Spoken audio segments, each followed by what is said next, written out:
It's an unmistakable snapshot of American democracy.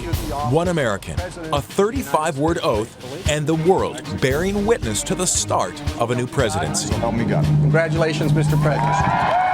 And, like the nation itself, the inauguration ceremony has changed since our first commander-in-chief, George Washington, raised his right hand and took the oath in 1789.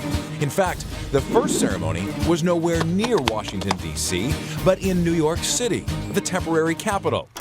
Let me assert my firm belief that the only thing we have to fear is fear itself. Until 1933, Inauguration Day was March 4th.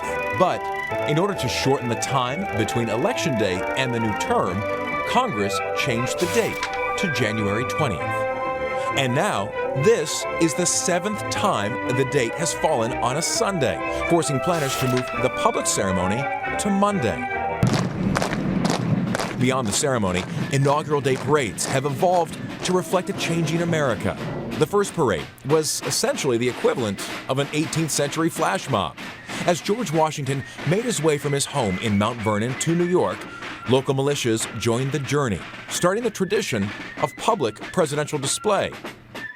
In 1865, at President Lincoln's second inaugural ceremony, African Americans participated in the parade for the first time.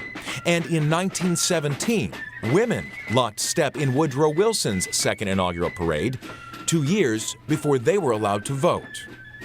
In 1949, Americans crowded around television sets to watch Harry Truman take the oath in the first televised ceremony. Security had noticeably changed in 1965, following the assassination of John F. Kennedy.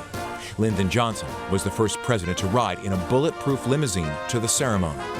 But in 1977, President Carter skipped his ride to become the first president to walk from the Capitol to the White House.